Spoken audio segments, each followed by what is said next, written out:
Good evening, everyone, and welcome to our weekly call, Passionately Speaking, where we talk about public speaking. And we talk about how we can become better speakers and just being the best that we could possibly be. Sometimes, I mean, that always starts with a speech, of course, but sometimes, we set out, we write a new speech, or we want to talk about a new topic because we were asked to. And sometimes that can be a weak speech. So, our topic today is how to transform a weak speech into a powerful presentation. How to transform a weak speech into a powerful presentation.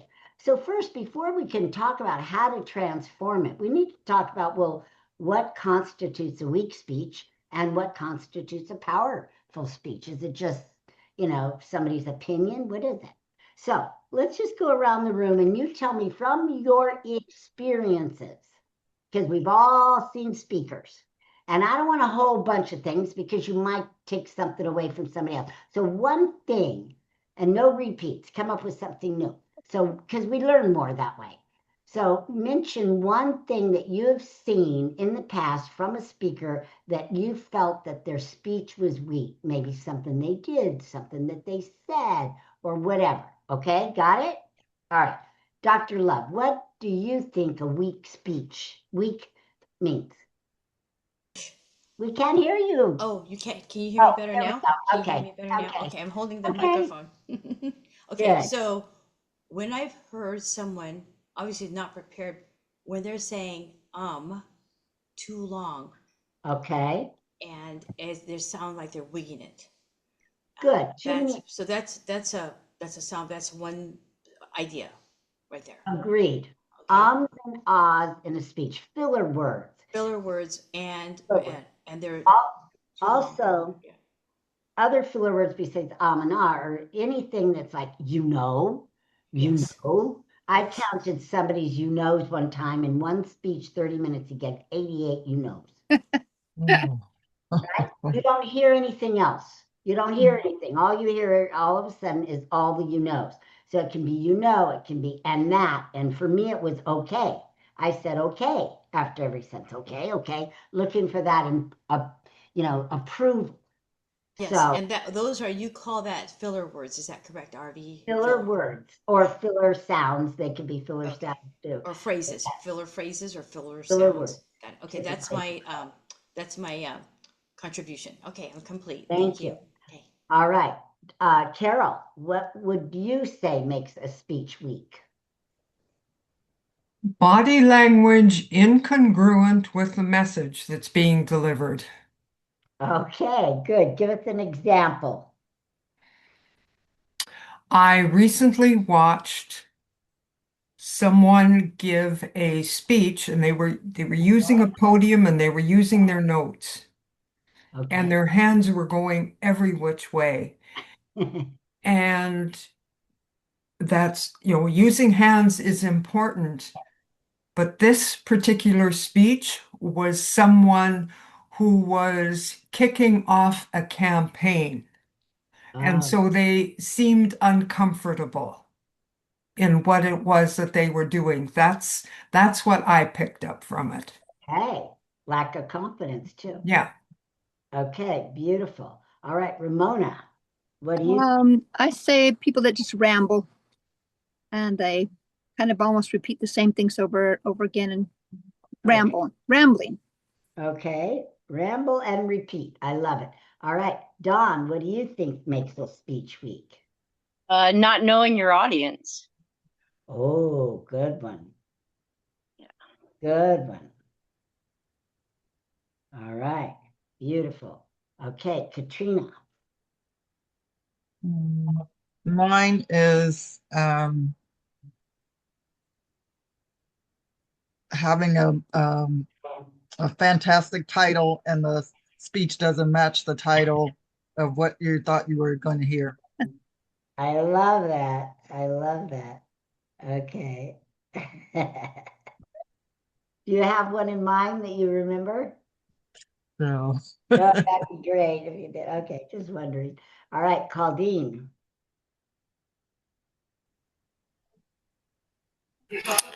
being more concerned about how the audience are receiving me instead of me being concerned about my speech Okay. and what I'm talking about. Yes. So you're saying what makes it weak is when someone's more concerned with how they're than how. Right, right. And not honing on to what they're talking about. Okay. Right. Beautiful. Okay. Luana, Dr. Luana. Two of mine are gone already, so I was trying to think of something else. Oh, wow, mm.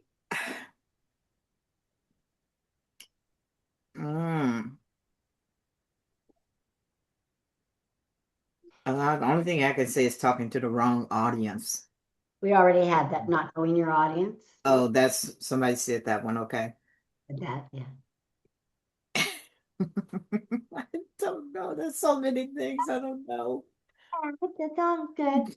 All right. Well, I'll come back to you after Jackie in case you think of something. Okay. All right, Jackie. Poor grammar.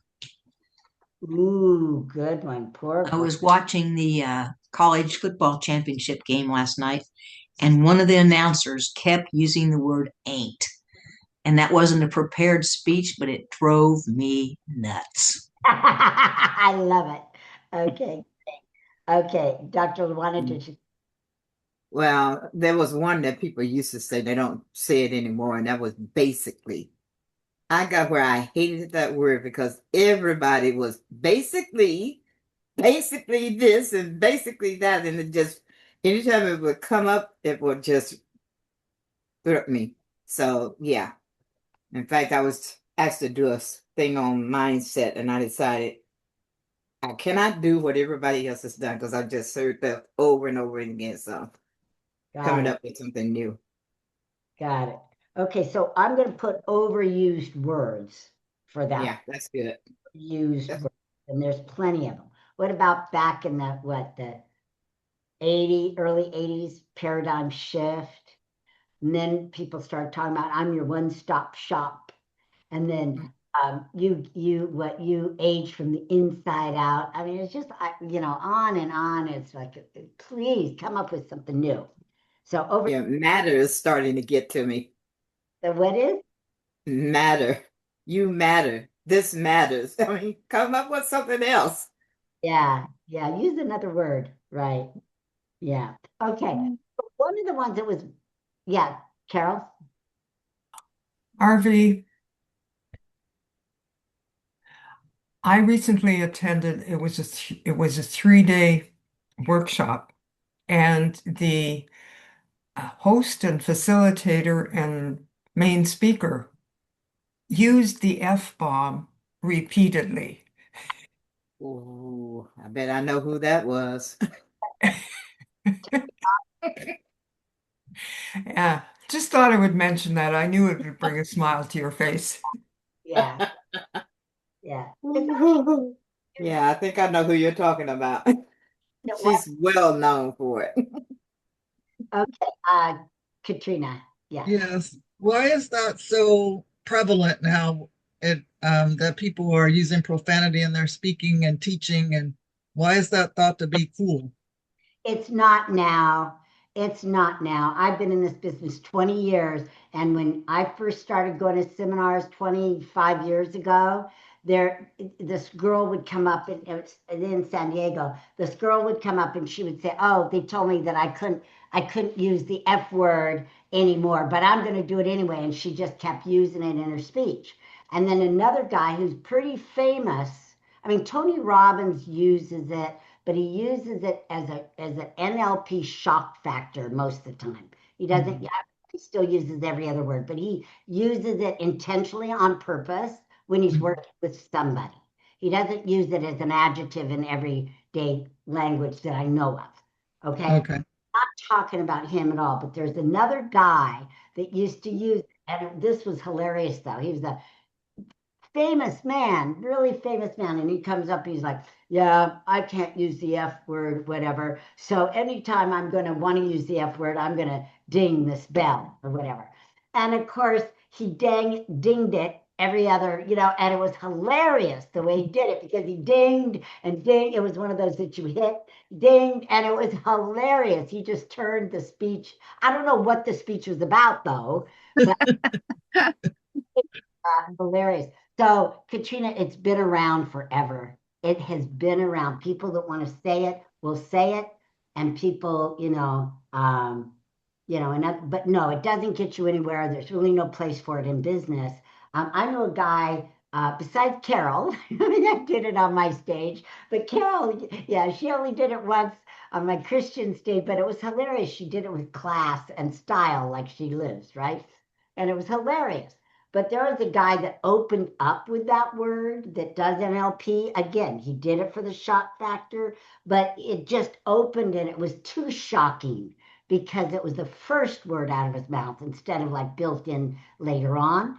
So you just, have to be careful if you do need to use it for whatever reason, but it has been around forever. And I'm sure even beyond my years, it's been there. I don't know. Nobody's older than me, so I can't ask if you got any experience. But what do you think of it, Dr. Love? Because you've been to a lot of seminars and heard a lot of speakers, NLP and Yeah. other ways.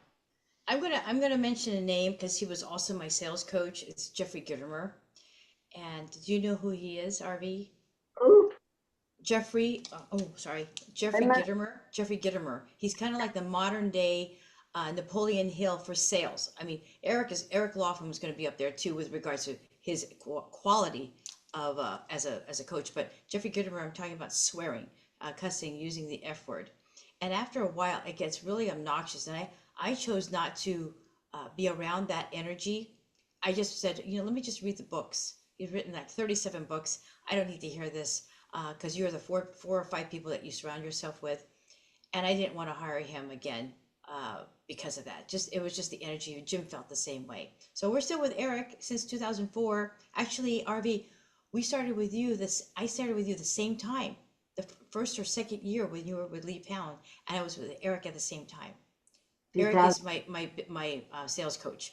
So I wasn't dating Eric Laughlin. He's my sales coach. That's a long time. Yeah. Okay, so there some people won't hire, but then some people will. Some people will relate to that energy and go, man, if they can say that on stage, they're really cool. So it all depends on you, and you just got to be true to yourself. Personally, I don't think there's any place for profanity on stage. I think for many, many reasons, as we talked about. Yeah, But well, I think with coaching, because you and I are both coaches, the client, or we have to say yes to a client who aligns with our values as well. If the client is constantly swearing, constantly, I hate to be around I that. probably have a client like that. Pardon me, you don't? No. I don't. I mean, I had one, but I didn't want to renew with him. I said, no, it's okay. Yeah, I've never had to turn anybody down, but I've just never had a client like that. Yes. By the way, Arvee, this is the oldest dog we have. She's 16. We have four. This is a Maltese. Wow. And she's almost 16 years old. Her name is Cupcake. See her? She's really little. Doll. Yeah. Okay. Okay. Thank you. Thank you, Dr. Love. Ramona had her hand up. Oh, it's something I would just ask. Does anybody ever say like, wow, that speech didn't have enough swearing in it? I mean, does that ever come up? I don't think so. That's what I say. It's like, I don't think you ever, can't use words enough that, impact your speech that don't have to be swear words. Yeah, I've never had to coach anybody. You know what? Drop more F-bombs. No. Okay, so now we got a good idea what makes a weak speech, a speech weak, a weak speech. But one thing that wasn't mentioned, but I know you all know about this, and what I think makes a speech weak is notes and someone reading from their notes. And we've all heard it. And when that happens, they're not with you. They're into their notes. They're hiding. They're either fearful or they're not trained or they haven't practiced or whatever this excuse or reason might be. But that constitutes a weak speech right there. Boom. If they can't look at you, no eye contact, also constitutes a weak speech. Not speaking from the heart, not being authentic, right? Not having your story straight, right? Some people, I've told you this before, that they use a joke and pretend that that happened to them as a real life story, and that's just not right. Because if you know this, if you know the joke, then it ruins their story, and they're not being authentic. So all those things and many more make a speech weak. But now let's talk about what makes it powerful. Then we can talk about how do we transform each one of those. I wrote them down. How do we transform that weakness into power? So what makes a powerful speech? So Dr. Renee. Tonality and articulation. What is it? Tonality, the up and down and the flow of the speech, lowering your voice, raising your voice to make an impactful message that lands, but not the same monotone across. Sometimes if you say it in a more of a whisper, people really want to lean in, and it's more of an impact. And the power of the pause in that relationship. Right, very good. So vocal variety, tonality, pause, Pausing, yes. can turn and eliminate even those ums and those filler words. All right, Carol.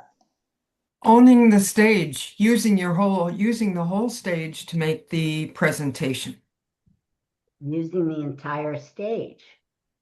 Yes. All right, beautiful. Okay. Katrina.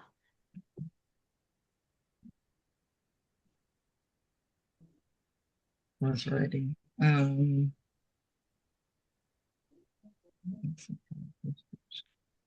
Eye contact Okay. with the whole audience instead of just looking at select people. Good. Good one. All right, Dawn. Audience participation. Yes, very good. Very good. That sure does. Okay. All right, let's see. Ramona. Where's Ramona? Ramona, are you with us? Yeah, I'm just putting my shoes on. I don't know how you could not just say more practice, but I do think it helps, like you said, to get mentors who actually listen to you or just other people and just say, give me some feedback on this. So I think utilizing feedback. Okay. Getting more eyes on your speech, more ears on your speech. Okay. Colleen. Very knowledgeable of the subject matter.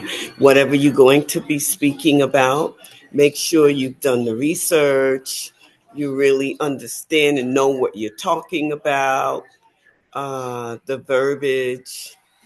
That I think that's important. Very good. Know what you're talking about. Absolutely. Beautiful. Okay. And then Dr. Luana. If you're going to use real people, be sure that you know them, their message, so that it relates to your speech. What? I just gave one, and people were saying, "Are they real, or did you make them up?" Oh, okay. So you're like in a story. You're real examples, real people. Yeah. I think you're absolutely right. That turns it more powerful. Yeah. Beautiful. And then Jackie. Stories and testimonies. Absolutely. Stories and testimonies. Okay, beautiful. Well done. All right, so let's take a look at our list that we did that make them weak. How do we turn those into strengths? So if we looked at what Dr. Renee said, and we said, okay, somebody used filler words a lot, someone used ums and ahs. How do we turn that around now? How do we take that out? So there's many ways to take that out, but one biggest way is to practice, and we won't have the ums and ahs. Ums and ahs typically come from not knowing what you're going to say, so we don't want an awkward silence, so we fill it up. That's simply what it is. Now, overused words, like those are habits. They're typically not filler words, they're habits, bad habits. And the only way to break that is to become aware of it. How do you become aware of it? Record yourself or have a crowd, somebody else listen to you ahead of time. Most people don't even know they're saying it. I didn't know I said okay after every sentence until that woman pointed it out to me. I had no clue. And yes, I did not practice like I do now. I didn't know what I was doing. I wrote it out and I read it the first time. I mean, I would write it out and all that stuff. And, so I just didn't know. I wasn't trained in the beginning. And I used okay as some sort of for me, it was like, are you listening kind of thing, which I didn't need to do. But the way to get rid of filler words and ahas are practice your speech. Practice your speech. Hear yourself, because you should be able, if you practiced it 15 hours, you should be able to even hear those filler words that repeat over and over again to where it's driving you nuts. All right. Now let's take a look at body language, which is something Carol said that makes speech weak. And how do we turn that? How do we transform that into strength? Again, practice, but also it's make your hands work for you, not against you. If you're like this, they're a distraction. If you're nervous, that can happen. It could just be a reality, or they're shaking on the lectern, or you're gripping, something like that. So give them jobs to do. Give them jobs to do. In your speech, look at it and see where you can use your hands to explain further. He was a square, right? We went around the world. Hello, I gave him a call. I took a drink of coffee, whatever it is, where you can really make them work for you. We do in real life all the time. Take that real life and use it in your speech. Be creative. Practice that. Maybe 15 hours practicing verbal, and then you need another 5 hours to practice your body language. And in this case, in the example that Carol said, he was behind the lectern. So it was his hands, but we want to always step out from behind the lectern.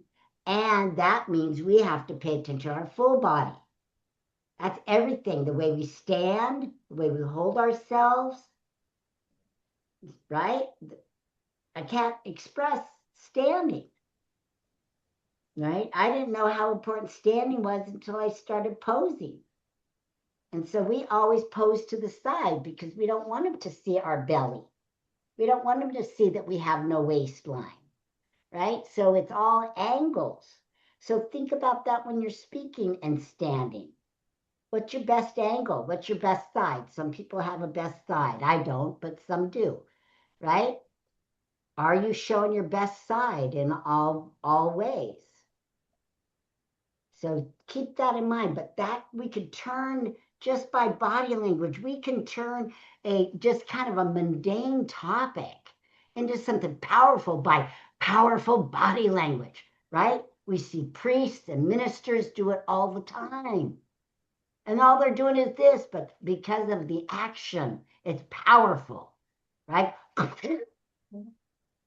Is a powerful gesture. Touching your heart, that's a powerful gesture. So we can be, with our body language, turn just kind of a ordinary topic into something extraordinary. All right, rambling, repeat yourself. Who said rambling? Ramona, that's what I thought. Okay, so rambling, and again, how do we get rid of that weakness? Practice. Rambling comes from not knowing what to say, when, or otherwise. Make sure you're practicing the number of times that you need to. Make sure that you've outlined your speech. That won't happen. And then not knowing your audience, which is something Dawn said. You need to do some research. Not all audiences are created equal. I don't care how powerful your speech is, if you're delivering it to the wrong audience and not talking their language, it's going to be weak because it's not going to fall on them. So for instance, if you're talking to a big real estate group and you're used to talking to high schoolers and you're talking the same way, it's going to be weak. It's not going to land on them. They're not going to like it. They're not going to enjoy it. You have to talk your audience's language. And the only way you could do that is really get to know your audience. And you can get to know them by doing your research, which somebody else mentioned research. Do your research. Find out, what is this? I did this when I had to talk to a bunch of mediators. I didn't know what they did exactly. And what this group was about, for heaven's sakes.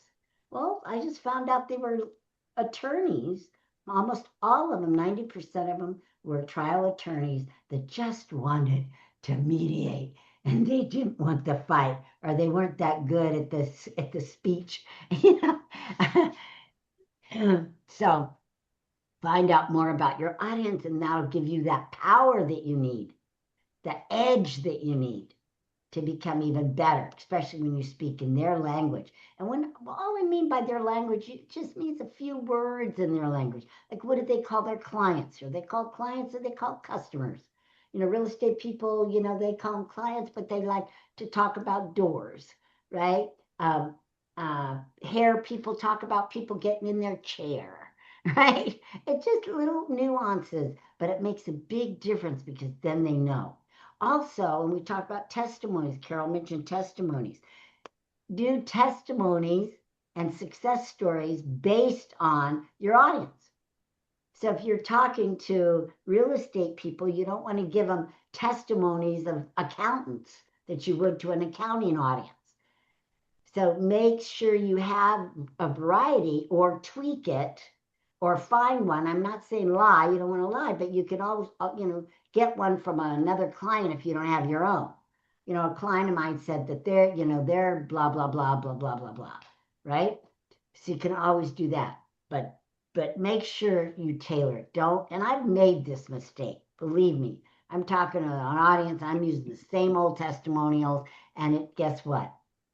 It doesn't fly. It doesn't open their heart. They're not going to run to the back of the room. You can do it, but it's not going to be powerful enough to make you money. So take that time. Every speech. I know it's your signature speech. I know you put the 15 hours. I know you've given it over and over and over again. But do spend at least an hour to 2 hours in looking at it, customizing it for that particular audience, using words they are aware of and that they know, and testimonies that they can relate to. And it will make all the difference in the world. It will not only make it a more powerful speech, but they'll want to work with you as a result of that. So be sure to do that. I love this one. Karina's not making the title make sense with what it is they're speaking about, right? Right, Katrina? So that's easy, right? We don't want to do that. We're going to either change our title, or what I'd rather you see, if it's a really great title, is talk about, live up to that title. Mm-hmm. That's why titles that are like how-tos are the best, because they give you some flexibility. If you say 5, reasons to love life or whatever, you've got to give them 5 reasons or it's not going to match. Right. Like 5 powerful ways to, attract a mate or something like that. And then it doesn't. And then they don't give you 5 ways, or they don't talk about attracting a mate. Right. Right. Yeah. Make sure that your speech lives up to the fact. And that's easy, right? Because you've all learned about acronyms. So it's fun to use an acronym, but just make sure it has 5 letters, right? So it's love. You could put an S on it. Loves. I add S's to everything because then I use S for stories. So I add S's to everything. So try that, or try a couple, lovely, or something, or change the word altogether. But it has to has great. And then concerned about the audience. Who said that one? Concerned about the audience. If I'm reading it right. Claudine, I think. Oh yeah, Claudine. Yeah. So again, if we're well practiced, we start out wanting to give to the audience. We come there wanting, can't wait to deliver this information, knowing one or two people in the audience need to hear it. Now, maybe everybody needs to hear it. Maybe. But if you can just transform one person in that room, you've done your job. That's all. One. Anybody can almost do one if with a well-rehearsed speech. Yes, Carol, you had your hand up, and then Renee, you have your hand up. Yes. Arvee, all of those points are absolutely necessary. The one question I have for you is, given the world of online summits, when you don't necessarily know your audience, you don't know who's going to be attending. So, so I'll take that word out because that's a filler word. What would you suggest in regards to, what are the words that you use? Do you use just general words? What would you suggest? Yes, you would probably use more generalized words, but the seminar name gives you a clue of what they want. So maybe we don't know who they are at this point. We can't do research and find out that they're lawyers and attorneys, but we can know what they want and focus on that. So in other words, when my summit, when it was, when I did the $1 Million Speakers Summit, everybody's there because they want to speak.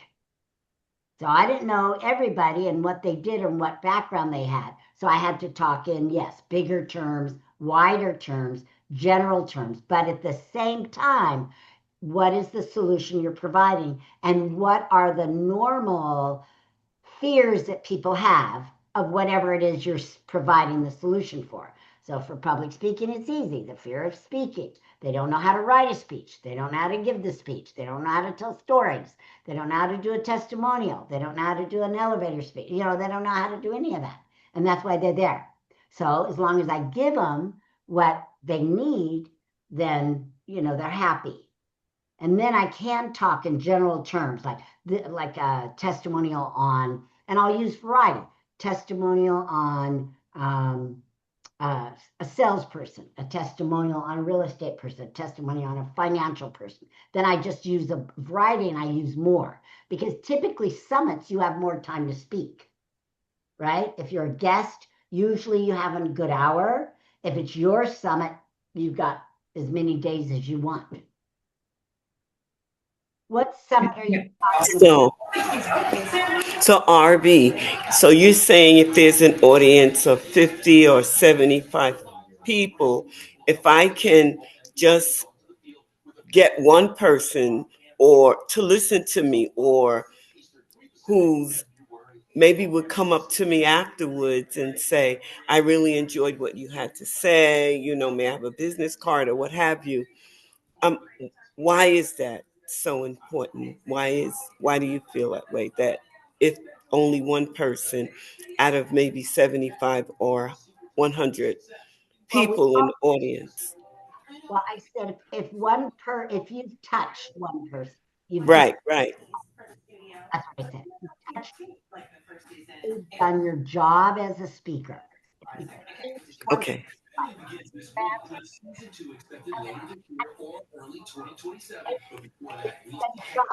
But if you touch 5 or 6 or 10 or 11 or 100, that's even better. Right. Love. Right. So if I touch one person, I've done my job. Yeah. Okay. Thank you. Easier, right? Okay, I'm coming back to Carol, but Dr. Renee, what your hands up? Oh, my hand's up. I didn't know it was up. Oh. I mean, I'm here. What was your? My hand is up, and I don't know why it was up. Okay. Well, what were we talking about, Carol, just a second ago? Carol.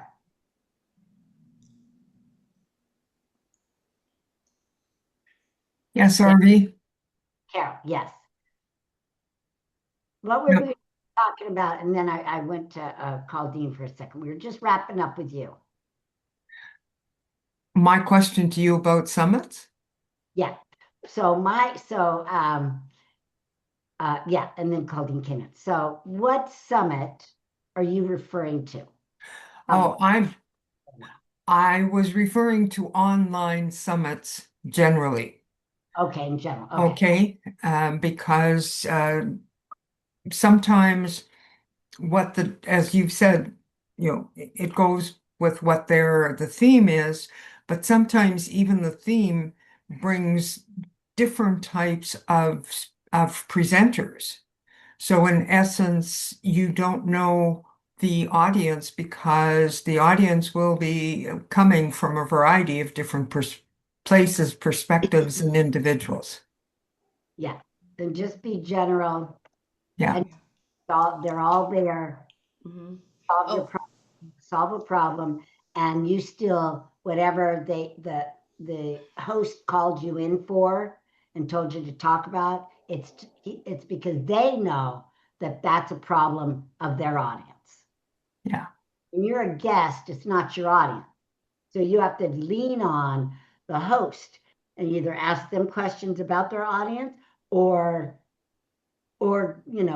ask them why did they invite you to speak? What is it that they believe that you're going to offer to their clients?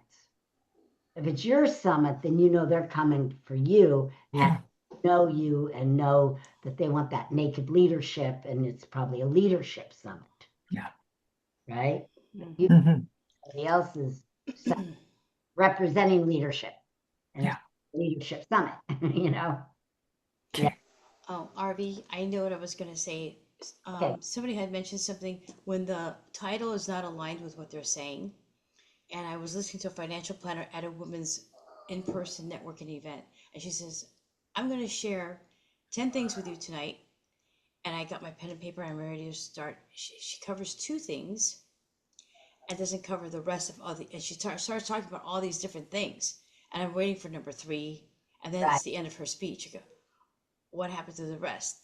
And I didn't say anything because there's like 50 women there.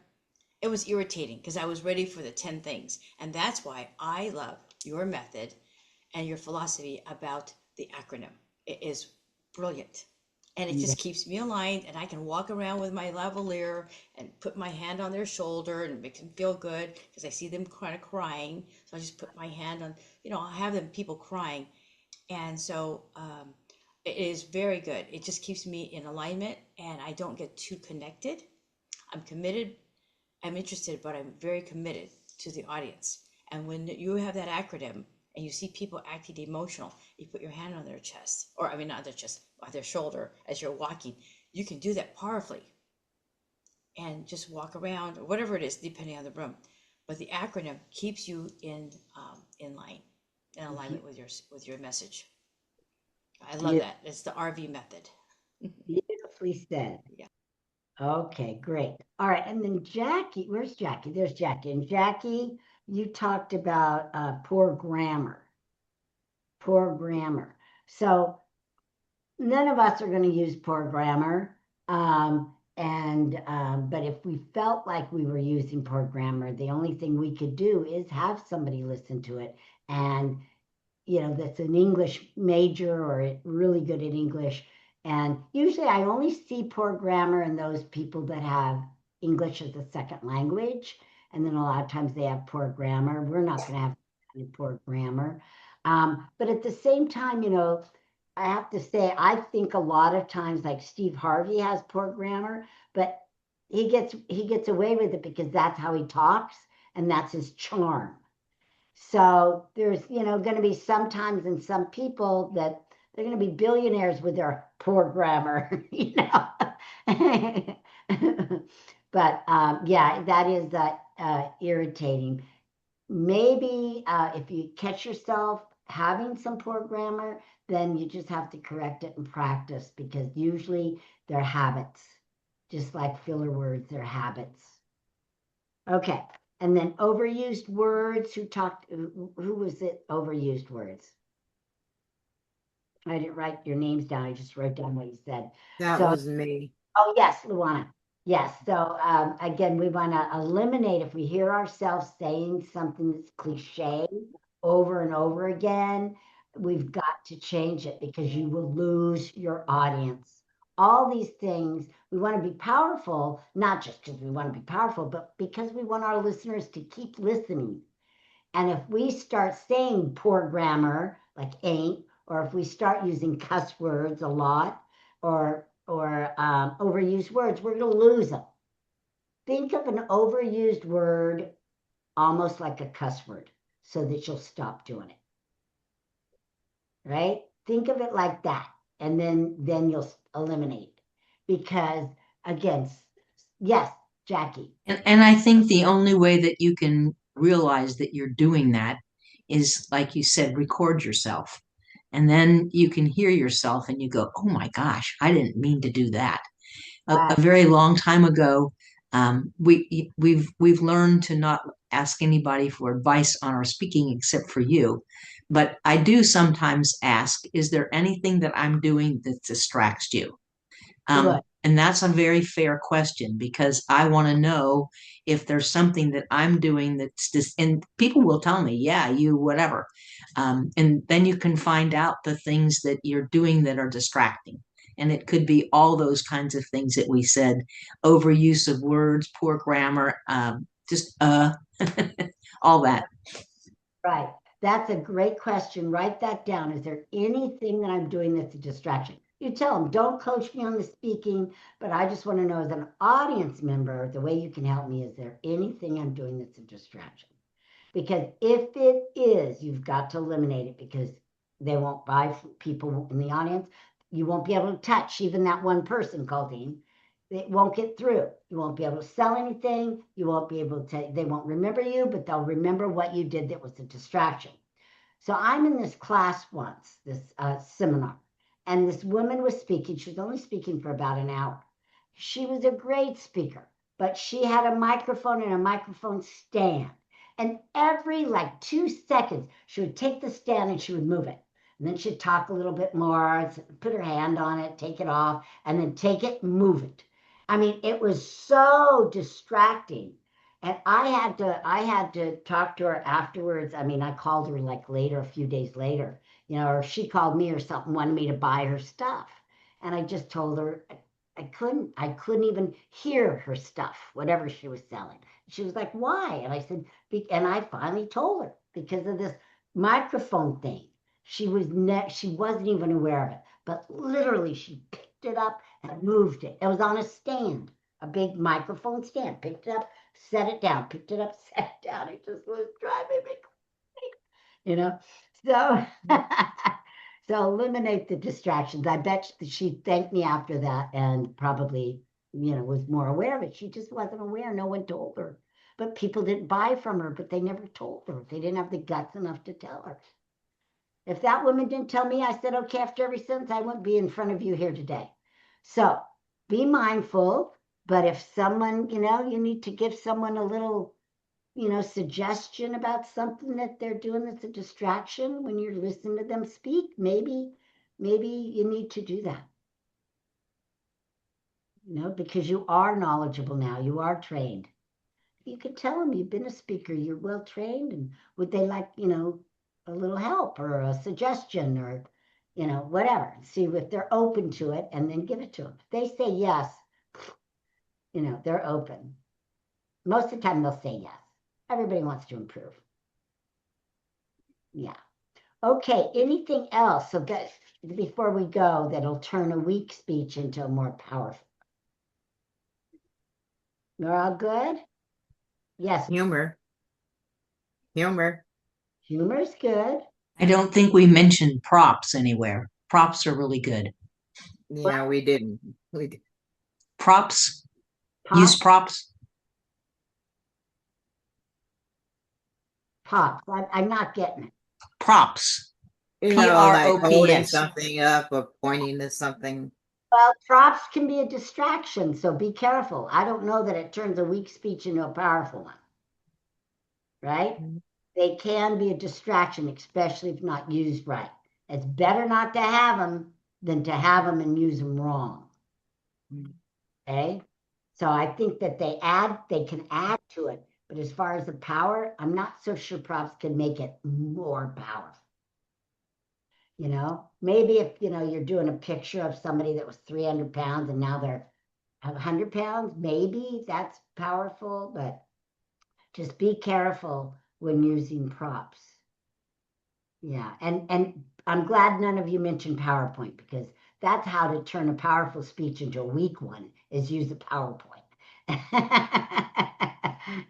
Because anything and everything can go wrong then. And they're not looking at you, they're looking at your PowerPoint. So yeah, that's no place for that, really. And in the time that we have to speak. If it's a training class, absolutely, because you've got hours and hours with them, but not if it's a 30-minute speech. And that's what most of the time we talk about here is our signature 30-minute talks.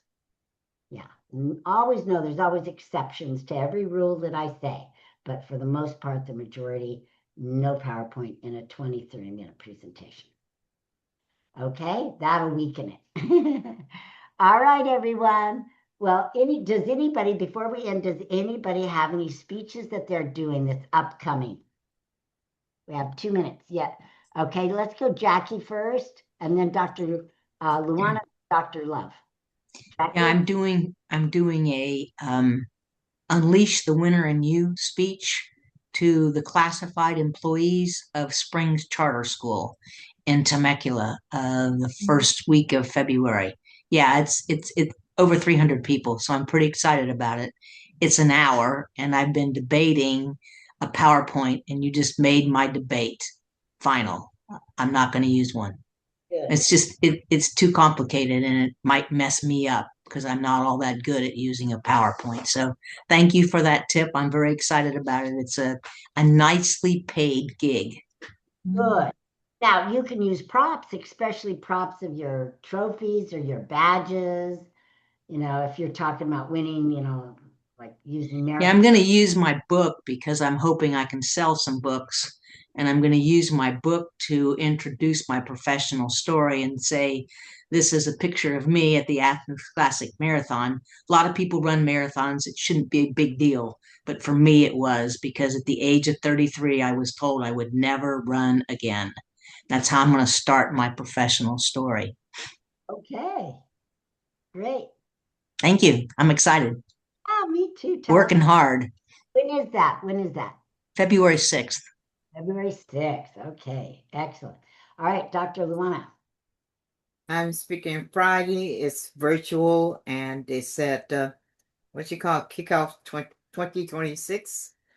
And I'm speaking on mindset change, and I'm tying it in with journaling. Nice. How many people? Even virtually? At this point, I don't know. I was just at one that had 40-some people. My fingers crossed. Okay. Good. All right, Dr. Renee. Make this fast. Oh, okay. February 7th. It's a paid gig. It's called Romance and Finance. So I'm speaking for about 50 minutes, 10 minutes for Q&A. At the end, there's another woman from Raymond James. She's a financial planner. She's talking about finance with couples. So it's before Valentine's Day. So it's a paid thing, and I'm so excited. We created it from nothing. And then March, I believe it's March 18th. It's Women's International Day. I'm doing a thing here at my home. It's probably going to be about 160 to 180 people. And then I'm looking for 8 more speakers to be on the panel. So that'll be 8 more female speakers. Beautiful. Excellent. All right. And the rest of you just, get out there and start getting those speaking engagements and keep practicing. You'll get better and better. All right, ladies, that's it, our call for today. We will see you back here next week for some more tantalizing time. Get out there and speak, and remember to always speak with passion. Bye, everybody. Goodbye, Arvee. Bye. Thank you very much. Goodbye, Thank everyone. you. Bye. Bye. Bye. Bye, everybody. Great to see you.